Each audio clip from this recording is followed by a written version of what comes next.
when Jesus calls. When Jesus calls. How many of us have seen a party, or maybe we've been in our neighborhood and there's a party going on and we didn't get an invitation? And we wonder, we got a certain kind of feeling about that. Or maybe, somebody's been sick. Nobody even pick up the phone to call you. I mean, how you doing? Anything's going on, right? When your children are playing on the playground and nobody comes over to play with them. I mean, how does that make them feel? What about if somebody just had a disability and every building you went to, you couldn't access the building? You couldn't climb the stairs, the elevator wasn't working. There's a certain part of us that make us feel a certain way when we're not a body or we're not a part of what's going on. Maybe there's a family barbecue. You tune on to Facebook and you look and you see all the folk you've been talking to all day at the barbecue. Nobody said a word to you about coming. That make you feel a certain way, don't it? We come into church Sunday, so some folks are just so caught up in the spirit, they can't even speak to you. Well, I mean, you say these different things, and we're so holy sometimes, but, the real question, has to be asked in our lives. When we feel these certain ways, we feel separation, we feel pain, embarrassment, the shame, being left out, pushed aside, ignored, minimized. How do you combat that? How do you combat that in a country and it seems like it's so divided? We're so together on Sunday mornings, but yet we're divided in our cultures and what our beliefs are. How do you combat that? Jesus started his ministry and he started healing the sick. He's healing people from leprosy. He's trying to build the ministry leaders. And still, there was those questions behind him as to why are you doing this? Why should you go there? Why do you do this? And why do you do that? These are the type of questions we're always presented when we're trying to advance the kingdom. No matter how mighty we are in our walk with God, there's always going to be somebody that's going to question us and put us in a place we always thinking, what's going on in this? But we got to learn this one thing. We got to respond when Jesus calls. Jesus came to Galilee, and all the people around him, they were curious, and they were calculating what his next move may be. They were excited, but some of the people were just hanging around just to see what he was going to do next. Is he going to bring somebody up from the dead? Is he going to give out some money today? Some of us coming to church the same way on Sundays. What am I going to get out of it today? So the expectation is there sometimes for how great God is, but what is he going to do for me? And in the back of I can celebrate all I want. I can run around. I can tear the pews up. But what's in it for me? So you got to understand, you got to still respond when Jesus calls, right? So Jesus sees someone off in the distance. Matthew. He was with somebody that was despised by the community. Tax collectors wasn't well thought of. They were people that collected people's taxes, but then they would take extra monies on top of it for themselves, right? But even with that, Jesus saw something in him that other people didn't see. Even though he has some things coming up against him, or the society thinks a certain way about him, I still see something in you. So Matthew, in all this that's going on, Matthew knows about Jesus. He had been sustained in his outsideness because the world has consumed him in this place. So he knew about Jesus, right? So when Jesus came, he still conducted himself in the same way he would normally would, right? So how many of us do the same thing? Now, I know Jesus. I heard about it, but I'm still going to conduct myself the same way in his presence. So here's Matthew, somebody who is despised, looked down upon, don't have a great reputation, but God says, follow me. Now you think about that, why in the world would God choose somebody like that to come into his presence? Now I got all this holiness going on, I got all this greatness going on. Why would I want somebody like him with a bad reputation attached to me. You know, think about some of us got some folk in our own families. Or, you know, just maybe in our jobs, something like that. Bad reputation. What's the first thing we do? We don't talk to them, do we? But Jesus said, I see something in them that you don't see. And he said, you know, you follow me. But look how Matthew does. He said, okay, I'm going to get up and follow. Sometimes, folk only just need an invitation. Sometimes the only thing they need is somebody to identify them. They want to be involved. They just don't know how to be involved. So they stay in a worldly position because, hey, nobody's even asked me to come. Matthew, come. Jesus didn't look at his condition, the place he was, the sins that he committed. Jesus saw somebody who had a connection to people. Some of us are in that same position today. Jesus is calling you to higher purpose in life. But because of your background, you don't think you could ever be no better than what you are. Your people have told you how bad you are. You know, you've been slapped around so many times. There's no way God could use me. But God says, I see beyond your imperfections. But I see a soul that's willing to serve me. So beyond everything else, Matthew, follow me. So he took off, right? He looked beyond his exterior, but then he looked at his ability to use his gifts for ministry. Matthew obviously was a great communicator. To be in a place like that, he had to be talking to people.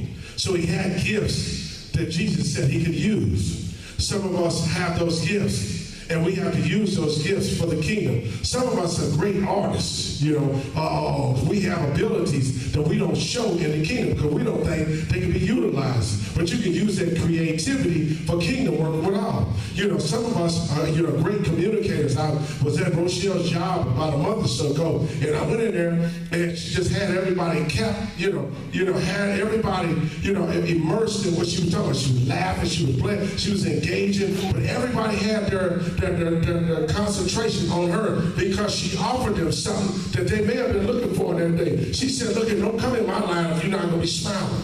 So she said, demanded some of them that they really weren't willing to give, but they were in her presence, and she had the ability to say, bring that out of you.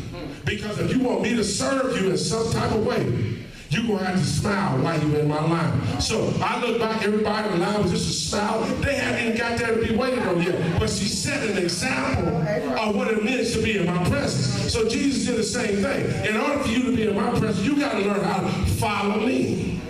So he followed, right? But think about it like this. Christ came to save sinners, no matter what their profession or what they did in life. But only those who respond to the calling will be plucked out.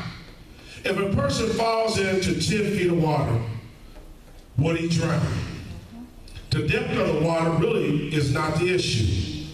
It's that what person does after he falls in.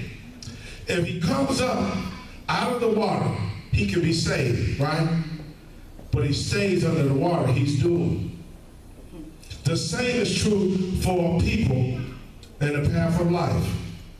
Those who fall into sin and they choose to stay are doomed to hell.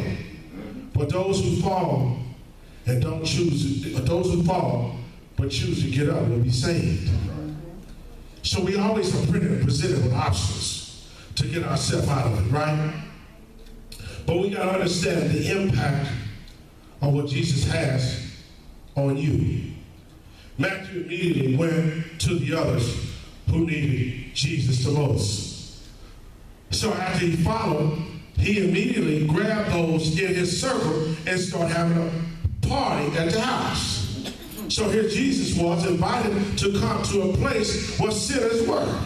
Right? So when we as believers, we can forget what has derailed us in our lives for a fair amount of time, right? We collapse in Jesus' arms because we understand the profound effect of this encounter. So even when we done fell apart, we get ourselves together, we come into a place now. Jesus now gets us into the place. How do I react when Jesus shows up in the house? Now, I know I'm all messed up, but I'm trying to get this day together. But now Jesus now showed up in the very place where I am. Jesus went to the pulse of the community, and he was welcome. This is the criteria we need to understand as we get ourselves ready to go out to and do community service. There will be people we're going to encounter that are not going to look like us. They're not going to believe like us. But Jesus went to where they were. Now, too often we want them to come to us, but they don't know what we offer. So Jesus said, let me flip the script. Get the folk together and I'll show up there, right? Jesus went right to the sinners. There are more people, the people everyone else had avoided. And they welcomed him. How many of us have been in a place like that? We've been avoided, set aside. We made mistakes. Jesus said, I'm looking for you. You're the exact one that I need in my presence. I came for you. I know what you did. That's not important to me. The world judges you. I'm not here to judge you.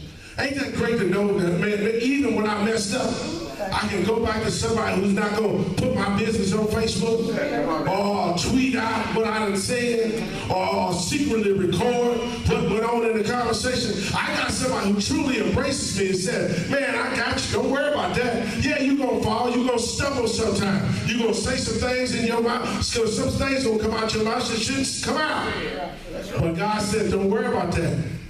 Don't worry about that. I'm somebody who can wipe your slate clean. You know, don't care nothing about how many times you fall. Like the song says, we fall down, but we get up. But how many of us are just choosing to stay down because the world says, you know, we should be like it. It's a darn shame how they do our felons. You know, people that come out of prison. Can't vote, can't go here, can't do that, can't do that. Okay, when I paid my debt, when is it over? But we as Christians embody the same mentality. We keep them there. That's right. They created a crime. So in our mind, we keep them there. No matter what, 20, 30 years later, there they are. But think about the guy, I looked at the guy last week, been locked up for 25 years for a crime he didn't commit. Society said he did it. But now he's vindicated. Walked out of there a free man. He didn't even believe that he was going to walk out of there. But he did. These are the type of people that said, Jesus said, I can use you. Jesus went to the party. It was in his honor. He went into the world, but he wasn't of the world. And they say he was in there leading the electric slide line. And they say he was at the bar serving drink. He didn't say that. He said, I'm willing to submit myself unto you and eat with you. That's who I am. But we as Christians sometimes, we get it in our mind that we want to find somebody doing something. I want to find somebody that's doing something. So most of us, we don't go to clubs or Memories or whatever some of these other clubs are, right? Because the fear of being seen in some of those places. But we sit at home, play the same music, drink the same things, but we're holy because nobody sees us. Right? Now you know what you do. We go home to everybody's house right now, open up the refrigerator, and there's some memories in there of what we've been doing, right? But that's the thing. Jesus is not concerned about that. Don't be consumed about what you consumed last night. That's not what he's talking about. He's talking about renewing you from within. You know, those things don't vindicate you. They just let you know what the area you got to work on.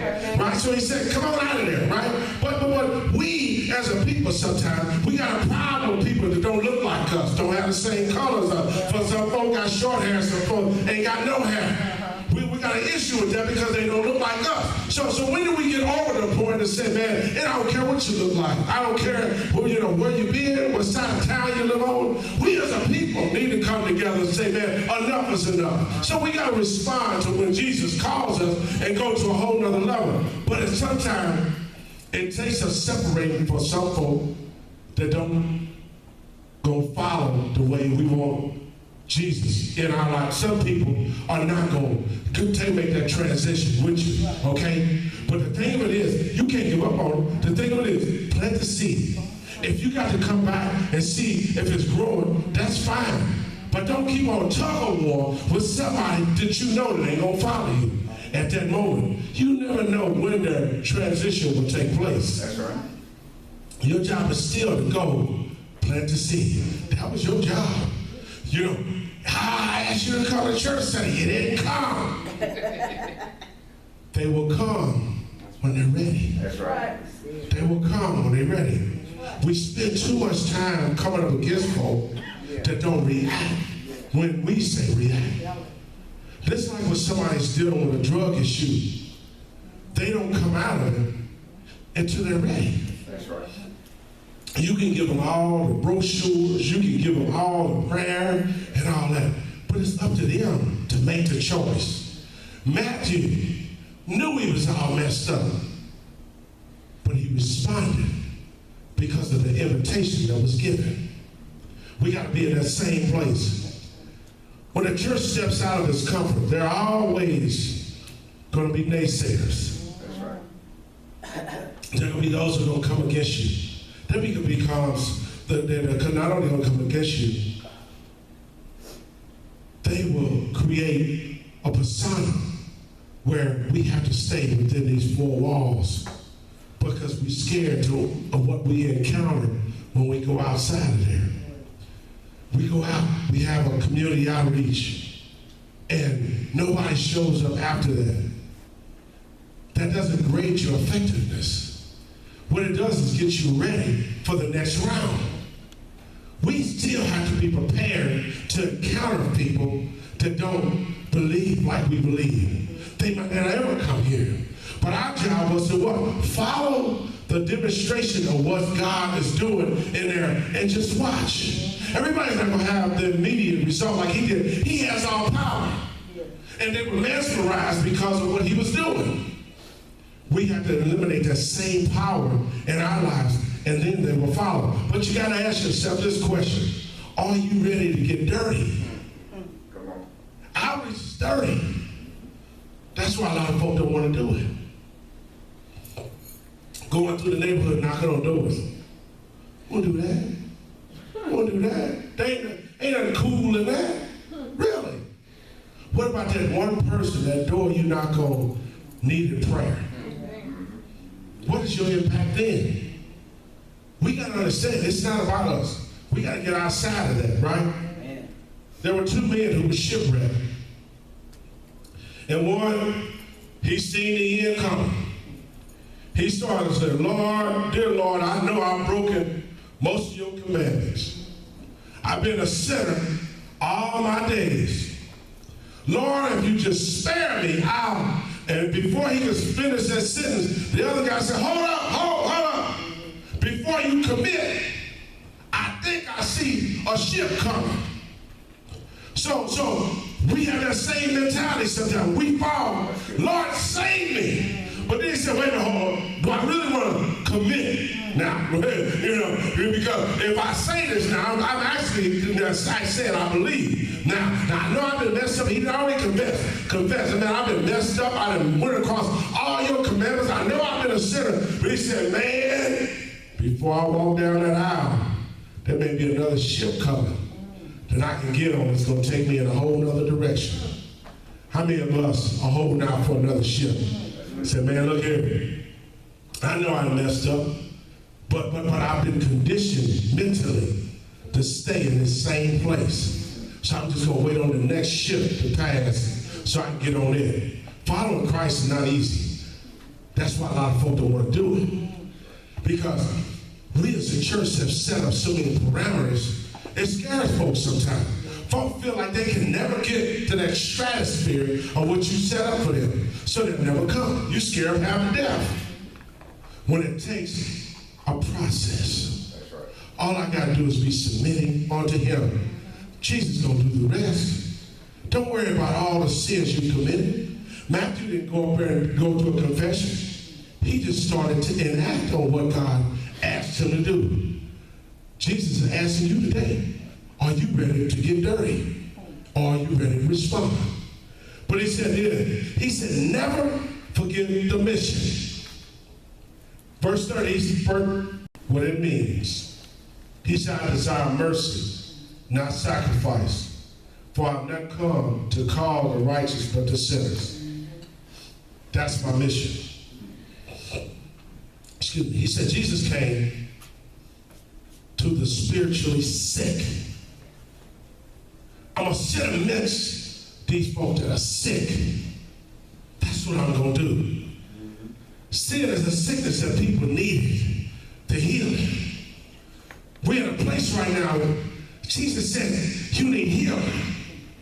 Anytime there's division amongst you, fighting, tearing up stuff, cussing folk out, you need healing. And I understand what you need. He said, I'm going to sit in the midst of you and hope something rubs off on you because you need me. The healing comes from repentance and sacrifice. I got to understand, not only have I got to repent, I got to sacrifice some things in my life that are keeping me from him. Many walk around with a fatal disease of sin in their life and ignoring it at the same time. Walking around in denial. I would rather walk around saying I ain't doing or pretend I'm not doing something. You can go in any room in your house, turn off all the lights, cut the shutters down, get in the closet, turn off all the lights. Jesus can still see you. That's right. So we can't hide from it. So it comes to a point where we got to come out of it and say, hey man, I need something, right? He said, they came for understanding, not judgment. When we in a place like this, we fall apart.